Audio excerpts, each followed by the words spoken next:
Donald Trump campaigned for president as the tough guy, the only tough guy, the tough guy running against low-energy Jeb Bush, little Marco, Lion Ted, the tough guy running against all those weak presidents that we've had up to now. And now Donald Trump turns out to be the weakest president in the history of the American presidency and one of the weakest presidents in the world today. He told his voters that he would push other presidents around the world. He would tell the Chinese president to immediately send us back all those jobs that China stole. He would order the president of Mexico to pay for a Trump wall on the southern border. When we would point out back in the campaign to Trump voters that that was impossible, Donald Trump would not get the Mexican president to pay for that wall. Donald Trump would fail at that. The Trump voters thought we just didn't understand how tough Donald Trump is. And the president of Mexico was going to find out just how tough Donald Trump is, and leaders around the world were going to find out how tough Donald Trump is, and America would finally be respected around the world because of how tough Donald Trump is. And now Vladimir Putin expels 755 Americans working in the American embassy in Moscow, and tough guy Donald Trump is afraid to utter a single word about it. Can it be anything else? Is there any other explanation other than fear? Donald Trump is just terrified of Vladimir Putin. No one can seriously dispute that now. Donald Trump has personally lavished praise on Vladimir Putin more than he has on any other foreign head of state. Donald Trump paid slavish attention to Vladimir Putin at the G20 summit, more attention than he paid to anyone else there, including all the other countries with much bigger, more important economies than Russia.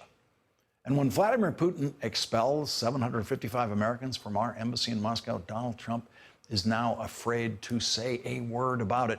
No United States president in history would remain silent in the face of expulsion of American diplomats from any country, least of all Russia.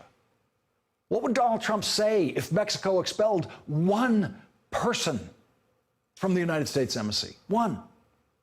How many tweets would Donald Trump fire off for that? The president of the United States fired off angry tweets when he got the feeling that Meryl Streep doesn't like him. And not one word when Vladimir Putin expelled 755 Americans from our embassy.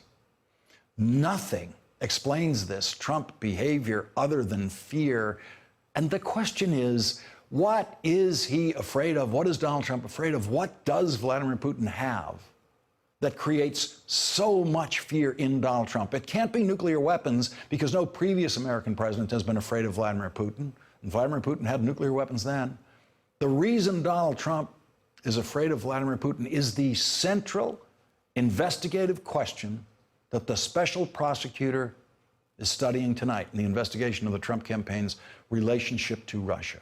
Is it something Vladimir Putin knows about Donald Trump, and Donald Trump knows that Vladimir Putin knows it? Is that why Donald Trump is so obviously and publicly terrified of Vladimir Putin? So afraid that when he had the first major bill signing of his presidency today, President Trump did it in secret. No cameras allowed, no senators, no members of Congress allowed, no senators handed pens from the bill signing ceremony because the bill provided more sanctions on Russia.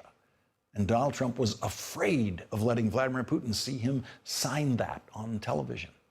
This is the same president who had no problem letting the world see him sign unconstitutional executive orders trying to ban Muslims from entering the United States. This is the same president who invited cameras to show him signing basically meaningless memos to his own staff that have no force of law, that mean absolutely nothing.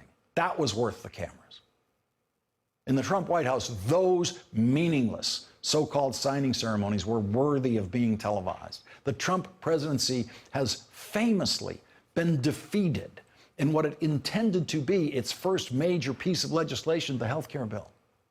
Donald Trump is the first president, and as long as we can remember, who failed to pass his first priority piece of legislation. And so the first major piece of legislation that the president got to sign turned out to be something that he didn't want, something that he was opposed to. It was something forced on him by the Congress passed by gigantic majorities of Democrats and Republicans in both bodies, the kind of congressional vote we haven't seen in a long time. The bill did something that no sanctions bill before it felt the need to do. It included provisions to forbid the President of the United States from softening or removing the sanctions if, in the President's judgment, those sanctions are no longer necessary. In the past, Congress always gave the President the free hand to negotiate those sanctions away if the sanctioned country is willing to change the behavior that provoked the sanctions. The bill that the Congress passed and that the President was forced to sign today was a bill that, in effect, says we do not trust that this President of the United States has the interest of the United States as a top priority over the interests of Vladimir Putin and Russia. This sanctions bill is, in effect, a sanction of President Trump, Congress's way of saying we fear that Donald Trump may be more loyal to Vladimir Putin than he is to the United States. President Trump is now clearly being bossed around by the new boss of the Trump White House, former Marine Corps General John Kelly, who has so far prevented the president from doing his customary share of utterly insane tweets. And John Kelly has obviously ordered the president to stop attacking his own attorney general. Now, you may think it a good thing that the president is not attacking his attorney general, but we know that he wants to. But now he's afraid to, because he's weak and because General Kelly ordered him not to do it. And so, in the president's obedience to his new White House chief of staff, we once again see just how weak Donald Trump is. The president has a new boss to whom he weakly submits. The Associated Press is reporting tonight that John Kelly, in one of his first acts in his new post, called Attorney General Jeff Sessions to reassure him that his position was safe despite the recent onslaught of criticism he has taken from President Donald Trump. Even before John Kelly was sworn into his new job, he called Jeff Sessions to tell him, you don't have to worry about Donald Trump anymore. I'm in charge. That was the message. The Associated Press reports Kelly called Sessions on Saturday to stress that the White House was supportive of his work and wanted him to continue his job, according to two people familiar with the call. Kelly, who was appointed to the post the day before, described the president as still miffed at Sessions, but did not plan to fire him or hope he would resign. So the president is still miffed. But that doesn't matter, because John Kelly isn't miffed, and John Kelly is the boss now, not the president. The information about the call from John Kelly to Jeff Sessions was provided to the Associated Press by, quote, two people familiar with the call. The people demanded anonymity because they were not authorized to speak publicly about a private conversation, and that is the standard definition of leaking. So two people in the Trump administration leaked a call between the new White House chief of staff and the attorney general.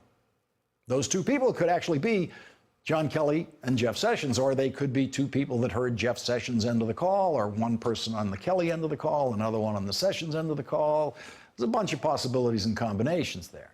But they're all Trump administration people, and this is a leaked story from the Trump administration about the new White House chief of staff who was brought in to end the leaking in the White House. The leaking will never end. The utterly insane tweeting by the president has ended, at least for a couple of days. But even General John Kelly cannot get the president of the United States to behave like a president when it comes to Vladimir Putin and Russia. Even General John Kelly cannot get a word out of the President of the United States about the expulsion of 755 people from the American embassy in Moscow. And even General John Kelly could not get the President of the United States to sign the Russia sanctions legislation today with the members of Congress who passed that legislation in full view of the voters of the United States of America whose last presidential election was hacked and undermined by Vladimir Putin, and whose new president, for reasons we do not yet know, seems to live in fear of Vladimir Putin. Hey there, I'm Chris Hayes from MSNBC. Thanks for watching MSNBC on YouTube. If you want to keep up to date with the videos we're putting out, you can click subscribe just below me or click over on this list to see lots of other great videos.